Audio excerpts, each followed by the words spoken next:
तो श्रोताओं, पिछली कथा में आपने मलिनी नाम के क्षुद्र की कथा सुनी, जिसने सुमति नाम का राजा बना और 7 द्वीपों पर राज्य किया। तो आइए तीसरी कथा नारद भगवान शरकादिक ऋषियों को बताए हैं। एक कथा एक चोर की है। विंध्यनगर में कली नाम का एक व्याध रहता था।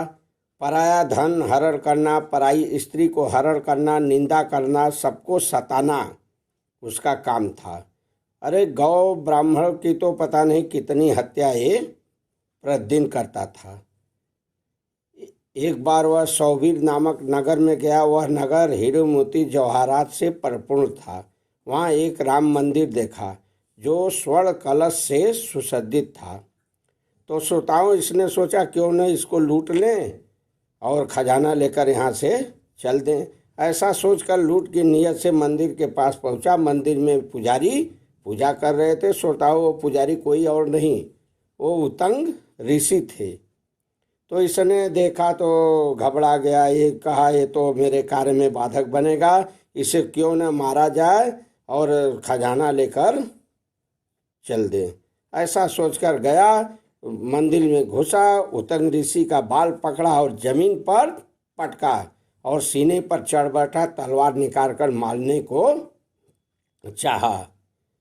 उसी समय उतंग ऋषि कहें, अरे अरे अरे भला एक क्या कर रहे हो तुम? मैंने तुम्हारा क्या बिगाड़ा है? एक भला आदमी भले आदमी को आखिर क्यों मारने जा रहा है? ऐसा क्यों तुम कर रहे हो? अब उसको श्रोताओं लगे शिक्षा देने। कहने लगे, भला तुम चोरी कर रहे हो तो इसका पाप कौन भोगेगा? कोई आदमी अगर जो है दुष्ट है, अगर वो दुष्टाई करता है तो भला आदमी तो उसके लिए भलाई करता है। ऐसे करके श्रोताओं बहुत देर तक उसको बहुत कुछ समझाएं। बाद में सुनते सुनते उसका पाप सब दूर हो गया। अंत में हाथ जोड़ा, खड़ा हो गया, तलवार फेंक दिया और माफ़ी मांगा। कहा, मेरा पाप दूर हो गया है, अब मुझे निस्तारण बताइए। तो श्रोताओं, ये क्षणिक सत्संग और भगवत सन्निधि से ऐसा हुआ।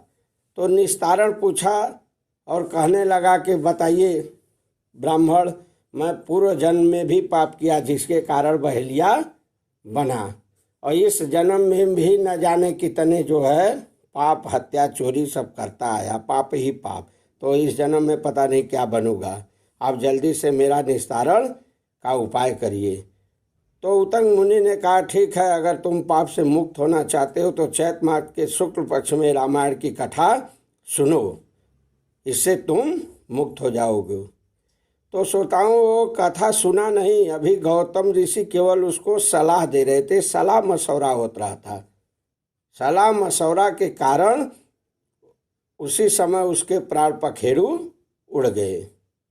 तो रामायण की चर्चा के कारण तत्काल वहाँ विमान आ गया। भगवान प्रसन्न हो गए। अब तो बहेलिया गुरु जी को जो है धन्य धन्य कहने लगा। कहा, धन्य है, आपने तो परमात्मा का परम पद प्राप्त करा दिया। इस तरह श्रोताओं बैठ कर विमान में बैकुंठ धाम को चला गया। बताइए, चोर कितना बड़ा जो है, ब्राह्मण गौ का हत्यारा, पराया धन पराई स्त्री निंदा करने वाला, रामायण के प्रभाव से भगवान के नाम से बैकुंठ धाम को गया। तो श्रोताओं, हमें भी इसके बारे में कुछ सोचना चाहिए। परमात्मा की कथा सुने, चर्चा सुने। बताइए, उसने कथा भी नहीं सुना, केवल चर्चा कर रहा था। तो फिर हम आप जो है क्यों पीछे हैं? हमें भी जीवन मुक्त बनने के लिए ऐसा कुछ करना चाहिए। बोलिए सियावर रामचंद्र की जय।